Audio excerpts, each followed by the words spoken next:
And बच्चों, अपना school online channel में आपका स्वागत है। आज हम क्लास 8 के सब्जेक्ट साइंस में क्वेश्चन आंसर करेंगे चैप्टर 9 के। चैप्टर है हमारा crop production and it's management. तो देखिए, अगर आप लोगों ने चैनल को सब्सक्राइब नहीं किया तो प्लीज़ इसको सब्सक्राइब कीजिए।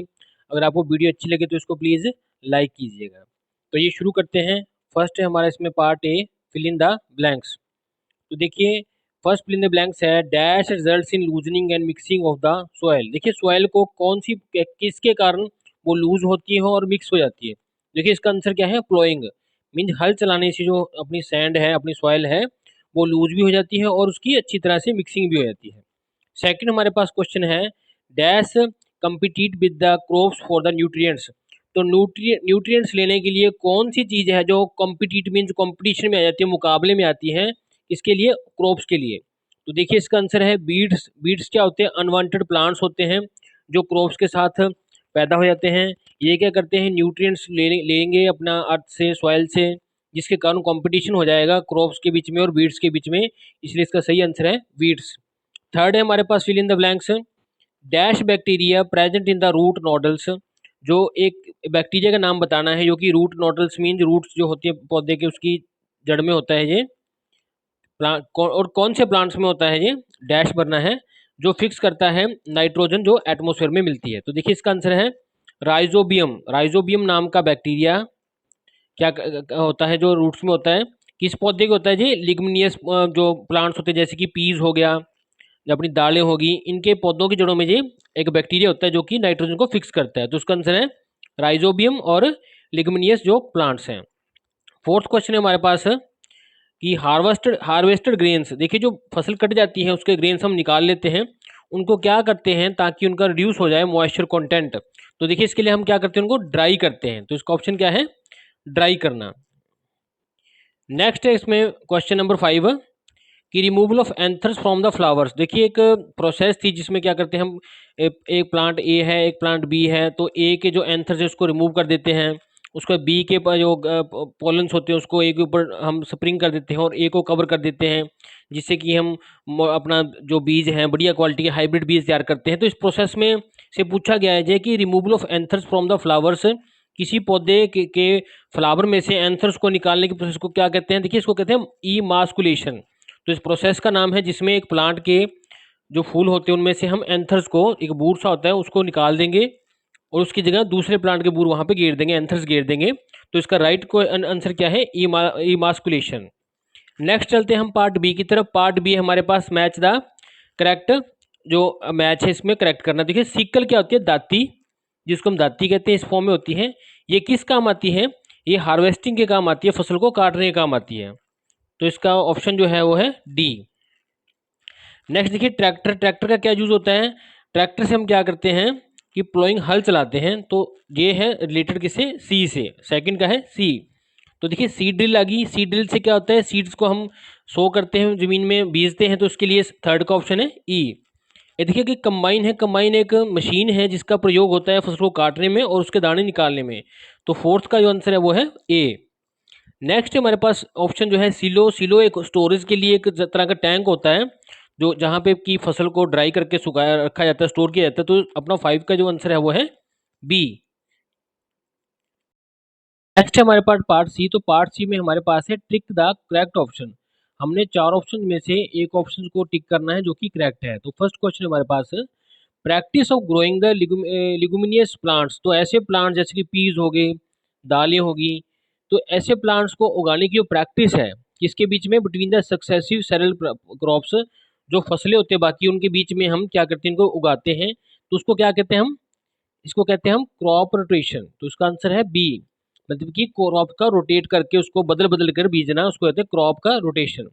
नेक्स्ट हमारे पास क्वेश्चन है which among the following is a kharif फसल। खरीफ की क्रॉप है। तो देखिए, खरीफ की क्रॉप कौन सी होती है, जो मानसून के टाइम में बीजी जाती है, मीन्स जुलाई जून के महीने में बोई जाती है। तो देखिए, इसमें जो सही आंसर है वो है राइस। राइस ऐसी फसल है जो खरीफ के क्रॉप में आती है, क्योंकि ये अपना जो समर सीजन में, स्प्रिंग सीजन में बीजी जाती है। तो नेक्स्ट बात करते हैं हम क्वेश्चन 3 की तरफ। तो क्वेश्चन 3 हमारे पास ऑर्गेनिक सब्सटेंस, ऑर्गेनिक मीन जिसमें किसी लिविंग थिंग से ऑब्टेन किया है ये, तो इसलिए इसको कहते हैं ऑर्गेनिक सब्सटेंस। जो ऑब्टेन किया जाता है किसी डेड प्लांट से, एनिमल से या उनकी वेस्ट से, तो इसको क्या कहेंगे हम? देखिए इसको कहेंगे हम मैन्यूर। मैन्यूर मीन खाद। तो थर्ड का आंसर है ए। नेक्स्ट चलते हैं फोर्थ क्वेश्चन की ओर। फोर्थ क्वेश्चन है हमारा the process of separating the grains from the chaff. तो देखिए जो बीज हैं, जो हमारी फसल के ग्रेन्स थे, मीन जो उनके दाने थे, उनको अलग करने की जो प्रक्रिया है, जो प्रोसेस, उसको क्या कहते हैं हम? बिनोइंग। तो जैसे कि हमने चैप्टर पढ़ा था, बिनोइंग प्रोसेस थी, जिसमें एक लेडी क्या करती थी, हवा में फसल के जो बीज है उसको नीचे गिरती है, जिसके कारण जो हैवी बीज है वो नीचे गिर जाते हैं, और जो लाइट होते हैं वो हवा के साथ थोड़ी सी दूर चले जाते हैं। तो इस प्रोसेस को कहते हैं हम बिनोइंग प्रोसेस। नेक्स्ट हमारे पास क्वेश्चन नंबर 5 कि the crops which are grown during the rainy season. Rainy season में जो क्रॉप्स उगाई जाती हैं, मीन्स जब रेन होती है जैसे कि जून जुलाई के महीने में, उनको क्या कहते हैं? तो कि उनको कहते हैं खरीफ की क्रॉप्स। तो इसका आंसर है 5 का सी। ये बात करते हैं पार्ट डी की। पार्ट डी हमारे पास answer the following question in brief. तो देखिए फर्स्ट क्वेश्चन है हमारे पास, why is the use of seed drill. जो सीड ड्रिल का यूज है वो ज़्यादा बेनिफिशियल में एडवांटेज फायदेमंद क्यों है किसकी तुलना में sowing the seeds by broadcasting. तो सबसे पहले जान लेते हैं ब्रॉडकास्टिंग होता है। ब्रॉडकास्टिंग में हम क्या करते हैं, मैन्युअली बीज को खेत में बिखेरते हैं, और सीड ड्रिल में हम एक मशीन का यूज करते हैं जो कि खेत में बीज को डालती है। तो देखिए बेनिफिट बताना है, तो देखिए सीड ड्रिल जो है वो हमारी जो सेविंग करती है लेबर की, लेबर कॉस्ट की, क्योंकि इसमें लेबर नहीं चाहिए, और साथ ही साथ टाइम भी बहुत कम लगता है। तो इसलिए जो सीड ड्रिल है वो ज़्यादा एडवांटेजेस मीन फायदेमंद है किसकी तुलना में? Sowing the seeds by broadcasting, जो कि मैनुअल तरीका है बीज को अपने हाथों से खिलाने का। तो नेक्स्ट क्वेश्चन है हमारे पास, बाबू क्या करता है? बाबू एक बंदे का नाम है जो क्या प्रैक्टिस करना चाहता है? क्रॉप की रोटेशन की, कि बीच में वो फसल कोई ऐसी बोना चाहता है जिसके कि फसल की जो न्यूट्रिशन है अपने खेत में वो बढ़ जाए। तो देखिए उसके लिए क्या, उसको हेल्प करना है हमने सुजेस्ट करके कि किस तरह की क्रॉप उसको उगानी है, बीजनी है, बिटवीन टू सैरल क्रॉप्स। कोई दो दानेदार फसलों के बीच में, जैसे धान के बाद कणक होती है, कणक के बाद धान होते हैं, उनके बीच में गैप में कौन सी फसल बीजनी है।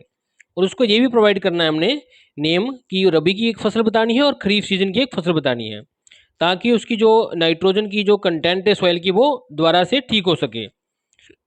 तो देखिए आंसर इसका, बाबू को क्या बीजना चाहिए? पल्सिस बीजनी चाहिए बिटवीन टू कॉन्सिक्यूटिव, दो फसलों के बीच में उसको पल्सिस की खेती करनी चाहिए, जिससे कि क्या होगा, उसके जो पल्सिस की जड़ में जो राइजोबियम नाम का जो ऑर्गेनिज्म होता है वो क्या करेगा, वहाँ पे नाइट्रोजन की कमी है उसको पूरा कर देगा, क्योंकि उसकी जड़ में वो राइजोबियम नाम का जो ऑर्गेनिज्म होता है वो नाइट्रोजन को फिक्स करके नाइट्रोजन साल्ट्स में कन्वर्ट करता है, जिसको पौधा आसानी से ले सकता है।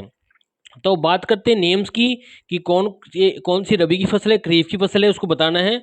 तो देखिए ग्राउंड नट जो है वो खरीफ की फसल है, और पीस जो है वो रबी की फसल है, जिसको हम यूज़ कर सकते हैं, बो सकते हैं, ताकि उसकी नाइट्रोजन कंटेंट जो सॉइल की वो कंप्लीट हो जाए। मीन्स क्या है, ये सीजन वाइज है कि खरीफ के सीजन में, कि जैसे सीजन है जून जुलाई का मानसून का सीजन है, तब उसको ग्राउंड नट बीजना चाहिए, और रबी सीजन जैसे कि नवंबर दिसंबर के भी टाइम में उसको पीस की खेती करनी चाहिए, ताकि उसकी जो नाइट्रोजन कंटेंट है वो जो है ज़मीन में ठीक हो जाए। नेक्स्ट क्वेश्चन है हमारे पास क्वेश्चन नंबर 3। क्वेश्चन है हमारे पास, if the rice is sown in the month of November.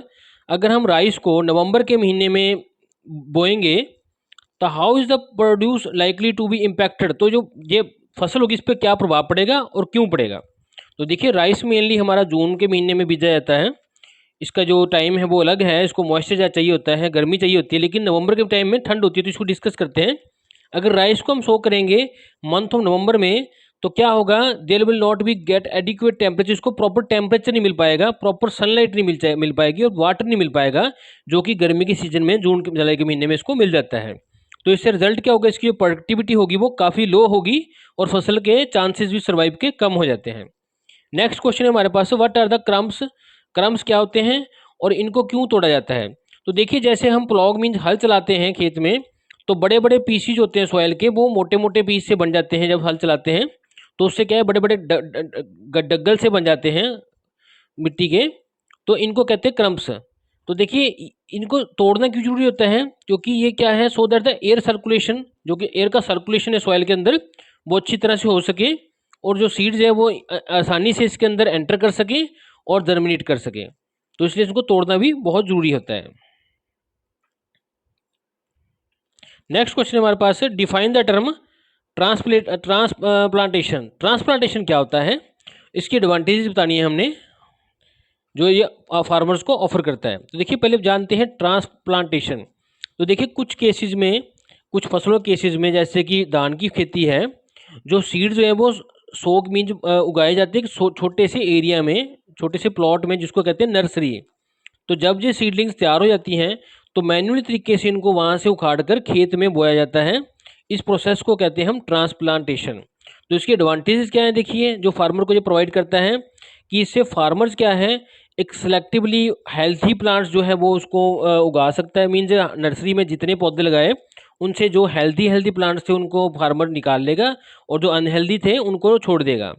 Second क्या है, इसमें क्या होगा, वो दे कैन बी प्लांटेड, इससे क्या है किसान आसानी से उनको खेत में, पूरे खेत में एक इक्वल दूरी पे यूनिफॉर्मली अपना डाल सकता है, ताकि उसको प्रॉपर, उनको बराबर उनको वाटर और सनलाइट मिल सके। नेक्स्ट क्वेश्चन है हमारे पास, क्वेश्चन नंबर, इसमें पार्ट ई में question number first, state the advantages of ploughing the soil. Soil में जो अपन हल चलाते हैं इसके क्या फ़ायदे हैं, और डिफरेंस बताना है हमने कि कैसे ये किया जाता है, किस किस तरीके से हल चला सकते हैं। देखिए पहले बात करते हैं एडवांटेजेस की हल चलाने की। तो देखिए इससे क्या होता है, जो एयर सर्कुलेशन है हमारा वो बढ़ता है मिट्टी में, जिससे जो रूट्स है वो अच्छी तरह से हवा ले सकती हैं, क्योंकि जो मिट्टी है वो पोली हो जाती है। सेकंड क्या है, अब पोली होने के कारण जो रूट्स हैं प्लांट की वो ज़्यादा डीप जा सकती हैं। जब उनको हम उगाएंगे तो इससे क्या है, बेटर जो प्लांट का जो सिस्टम है, होल्डिंग है, होल्ड है, अच्छा बन जाता है ज़मीन में। थर्ड क्या है, प्लोइंग करने से क्या है, हमारी जो वाटर रिटेंशन कैपेसिटी थी सॉइल की वो भी बढ़ जाती है। मीन्स उसमें मिट्टी में पानी जो है ज़्यादा समय तक रहेगा और ज़्यादा अंदर तक जा सकता है। नेक्स्ट क्या है, देखिए प्लोइंग करने से, हल चलाने से जो अनवांटेड प्लांट्स होते हैं वो खेत में से अपरूट मीन्स उखाड़े जाते हैं, खराब खत्म हो जाते हैं, जिससे क्या होता है, हमारे वही अपने आगे जाके खाद बन जाते हैं। तो देखिए बात करें कि कौन से मेथड से हम प्लोइंग कर सकते हो, देखिए एक तो हम वुडन या आयरन का हल लेके, भी लकड़ी का हल हो जहाँ लोहे का हल हो, उससे उससे हम इसको कर सकते हैं, प्लोइंग कर सकते हैं, जिसमें क्या है उसको एक बल्द द्वारा खींचा जाएगा, या फिर हम ट्रैक्टर की हेल्प से ये काम कर सकते हैं। तो ये दो मेथड्स हैं, जिस तरीके से एक मैनुअल मेथड है, दूसरा मशीन वाला मेथड है। नेक्स्ट बात करते हैं क्वेश्चन नंबर 2 की। क्वेश्चन नंबर 2 है हमारे पास, both manures and fertilizers replenish the soil fertility. जैसे को पता है मैन्यूर्स क्या होते हैं, देसी खाद्य, और फर्टिलाइजर्स क्या होते हैं, केमिकल खाद्य। दोनों ही क्या है, सॉइल की फर्टिलिटी को, उपजाऊ शक्ति को बढ़ाती हैं। लेकिन कंपेयर करना है हमने कि इनकी एडवांटेज क्या हैं और दोनों की डिसएडवांटेज क्या है। मीन्स दोनों की, देसी खाद की फायदे नुकसान और केमिकल खाद जो फर्टिलाइजर कहते हैं उनके भी फायदे और नुकसान बताने हैं। तो ये पहले बात करते हैं एडवांटेजेस की, देसी खाद की जिसको मैन्यूर कहते हैं। तो इसके फायदे क्या हैं, ये एक तो सस्ती है। मीन्स अगर देखें तो एक ट्राली 1000 रुपये के आसपास मिल जाती है, जो कि बहुत ज़्यादा एरिया होता है इसमें। तो इससे क्या है, वाटर होल्डिंग कैपेसिटी है जो सॉइल की बढ़ती है। खेत में देसी खाद डालने से उसमें पानी ज़्यादा समय तक उसमें रहता है, मॉइस्चर ज़्यादा समय तक बना रहता है। थर्ड क्या है, इसमें जो माइक्रोब्स होते हैं वो ज़्यादा इंक्रीज होते हैं, जिसके कारण सॉइल में अच्छी हुमस पैदा होती है। और इससे क्या है, मिट्टी का टेक्सचर है, जो मिट्टी की बनावट है वो सुधरती है, मिट्टी ज़्यादा उपजाऊ बनती है। अब नुकसान की बात करते हैं, तो पहले एडवांटेज की बात ही करते हैं केमिकल्स की। तो केमिकल फर्टिलाइजर्स की एडवांटेज क्या है कि ये ले आने और ले जाने बड़े आसान हैं, क्योंकि बोरी में पैक्ड होते हैं। इनको आसानी से हम 50 किलो के आसपास की बोरी होती है, उसको आसानी से हम ले आ सकते हैं, ले जा सकते हैं। लेकिन देसी खाद के केस में ट्रैक्टर में उसको डालना पड़ेगा, जिसको रूढ़ी कहते हैं हम देसी खाद को। तो सेकंड एडवांटेज क्या है केमिकल फर्टिलाइजर्स की, इनको पौधे आसानी से अब्जॉर्ब कर लेते हैं जल्दी से, क्योंकि ये वाटर सोल्यूबल होते हैं। थर्ड क्या है, ये क्विकली प्लांट के न्यूट्रिएंट्स जो हैं उनको प्रोवाइड करते हैं, और खेती में, ज़मीन में जल्दी से न्यूट्रिएंट्स को डाल देते हैं, जो कि देसी खाद सरल समय लगाती है। नेक्स्ट बात करते हैं इनके बेनिफिट्स की। जो फर्टिलाइजर्स हैं वो इम्प्रूव करते हैं प्रोडक्टिविटी की क्रॉप को, ये जैसे मेज़, वीट वगैरह में, राइस वगैरह में डाले जाते हैं। अब बात करेंगे नुकसान की, पहले करते हैं देसी खाद की। तो देसी खाद का क्या नुकसान है, इसको स्टोर करना, ट्रांसपोर्ट करना आसान नहीं है। इसके लिए ट्रैक्टर चाहिए, ट्रॉली चाहिए, और उसके लिए मजदूर चाहिए जो रूढ़ी को उठाकर उसमें ट्रॉली में डालेंगे, फिर ट्रॉली से आगे जाके वो खेत में डाला जाएगा। और सबसे बड़ी बात क्या है, जब फसल बोई हुई है तब इसको हम डाल नहीं सकते, इसको तभी डाल सकते हैं जब खेत खाली होता है। सेकंड क्या है, जो मैन्यूर्स होते हैं, देसी खाद होती है, इसमें न्यूट्रिएंट्स कम होते हैं, किसके कंपैरेटिवली, केमिकल फर्टिलाइजर्स के कंपैरिजन में। अब बात करते हैं नुकसान की, जो कि फर्टिलाइजर्स के हैं, केमिकल फर्टिलाइजर्स के हैं जो बाजार में मिलते हैं, ये फर्टिलाइजर्स महंगे बहुत होते हैं। तो सेकंड देखिए, एक 50 किलो की बोरी भी हो सकती है 1100 की आती हो, और दूसरी तरफ देसी खाद की एक ट्रॉली जो है 1100 की हो सकती है। तो ये महंगे बहुत हैं उनके कंपेरेटिवली। सेकंड क्या है, अगर हम देसी जो अपने सॉरी ये केमिकल फर्टिलाइजर का ज़्यादा यूज़ करेंगे तो क्या है, ओवर डोज यूज़ करने से केमिकल जो नेचर है मीन्स वो सॉइल एसिडिक भी बन सकती है, बेसिक भी बन सकती है, दोनों, जो कि दोनों ही पौधे के लिए नुकसानदायक हैं। नेक्स्ट बात करते हैं अपना क्वेश्चन 3 की, explain how weeds are harmful for the plants. तो देखिए वीड्स क्या होते हैं, अनवांटेड प्लांट्स जो कि फसल के साथ उग जाते हैं, जिसको कहते हैं घास फूस। तो ये कैसे हमने बताना है, हार्मफुल कैसे हैं प्लांट्स के लिए, खेती के लिए, हमारी क्रॉप के लिए, और हमने डिफरेंट वेज भी बताने हैं इसको निकालने के, जो कि फार्मर यूज़ करते हैं। तो पहले बात करते हैं इनके हार्मफुल कैसे हैं। वीड्स मीन्स घास जो बादू का होता है, जो अनवांटेड प्लांट्स होते हैं, ये ग्रो कर जाते हैं क्रॉप्स के साथ, और उनकी जो ग्रोथ है उसको रोकते हैं, क्योंकि ये न्यूट्रिएंट्स साथ के साथ लेते रहते हैं। इनका जो अपना प्रोग्रेस होती है वो फसल के मुकाबले में जल्दी ये फैलते हैं, फलते हैं। तो इससे क्या है, ये न्यूट्रिएंट्स जो हैं क्रॉप के ले लेते हैं, जिससे हमारा जो इसके साथ साथ जो पानी जो डालेंगे उसमें पानी को भी लेंगे फसल से, और लाइट जो है लाइट को भी लेंगे। अदरवाइज वो लाइट सारी फसल को मिलती है, लेकिन जो वीड्स होंगे, अनवांटेड प्लांट्स होंगे, तो वो भी लाइट को यूज़ करेंगे जो सन से आ रही है, जिसके कारण जो प्रोडक्शन है क्रॉप का वो हमारी फसल का कम हो सकता है। तो देखिए इसको निकालने के लिए जो किसान डिफरेंट मेथड्स लगाते हैं वो क्या हैं। सबसे फर्स्ट नंबर है मैनुअल रिमूवल। उसमें क्या होगा, करेगा, खेत में किसान अपने हाथों से उनकी जड़ों को उखाड़ेगा अनवांटेड प्लांट्स की, किसकी हेल्प से, खुरपी की हेल्प से या हैरो की हेल्प से। सेकंड क्या है, टिलिंग बिफोर द सोइंग। दूसरा मेथड क्या है कि फसल बोने से पहले ही खेत में जितने भी अनवांटेड प्लांट्स हैं उनको पहले ही हम हल की मदद से अपरूट कर देंगे, उनको पाड़ देंगे, मिट्टी को उथल पुथल कर देंगे, जिससे वो सूख जाएंगे और सॉइल के अंदर ही मिक्स होकर खाद बन जाएंगे। थर्ड मेथड है कि फसल बोई हुई है और मैनुअल मेथड नहीं यूज़ कर सकते, तो क्या करेंगे, हम केमिकल्स का स्प्रे करेंगे, जिससे क्या है वो अनवांटेड प्लांट्स ही खत्म होंगे, लेकिन हमारी क्रॉप है उसको कोई हार्म नहीं होगा। तो इस तरह से हम स्प्रे करके भी बीडीसाइड्स को ख़त्म कर सकते हैं। थर्ड है हमारे पास, फोर्थ क्वेश्चन है हमारे पास, give reasons for the following. तो फर्स्ट क्या है, रीजन देना है हमने, excess water supply can damage the crops. तो अगर हम ज़्यादा पानी देंगे फसल को तो भी वो फसल को ख़राब कर सकता है, इसके बारे में हमने बताना है। देखिए एक्सेसिव सप्लाई जो है वाटर की, उससे क्या होगा, जो एयर मिलनी थी और सॉइल के जो पोर्स है वो बंद हो जाएंगे, जिससे एयर कम हो जाएगी, जिसके कारण वाटर वहाँ पे लॉगिंग मीन्स खड़ जाएगा फसल में। तो जिसके जो प्लांट्स की रूट्स हैं वो प्रॉपर ऑक्सीजन नहीं ले पाएंगी, जिसके कारण वो आहिस्ते आहिस्ते डैमेज हो जाएंगी और प्लांट्स जो है वो हमारे मर जाएंगे। इसलिए ज़्यादा पानी, एक्सेस वाटर जो है वो क्रॉप्स को डैमेज करता है। सेकंड है, देखिए इसमें, grains are not stored without sun drying. तो बिना सुखाए ग्रेन्स को, जो दाने हैं फसलों के जो हम फसलों में से निकालते हैं खेती बाड़ी में, उसको क्यों नहीं स्टोर करते। तो देखिए हार्वेस्टेड फूड है, उसमें देखिए कुछ मॉइस्चर होता है फसल में, उसके दानों में कुछ मॉइस्चर होता है, जैसे कणक निकालते, दान निकालते हैं।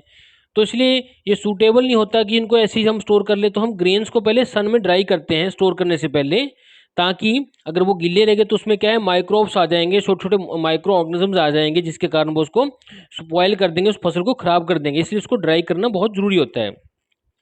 थर्ड है हमारे पास C, over use of the pesticide should be avoided. हमें ओवर यूज मीन ज़्यादा यूज जो पेस्टिसाइड्स का है। पेस्टिसाइड्स क्या काम करते हैं, जो पेस्ट होते हैं, जो छोटे सुंडियाँ मुंडियाँ होती हैं फसल में, उनको ख़त्म करते हैं। इनका ओवर यूज़ क्यों नहीं करना चाहिए, अवॉइड क्यों करना चाहिए।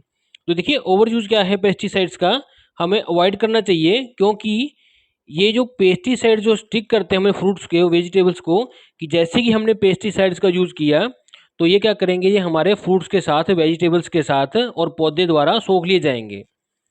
तो ये क्या है, एक पार्ट बन जाएंगे हमारे फूड का। तो इसी रीजन के कारण हमें पेस्टिसाइड्स को कम से कम यूज़ करना चाहिए, ज़्यादा नहीं यूज़ करना चाहिए। अदरवाइज वो फल और फ्रूट्स में डाल के हमारी बॉडी में भी एंटर कर सकते हैं, जिससे हमें हार्मफुल इफेक्ट्स कर सकते हैं।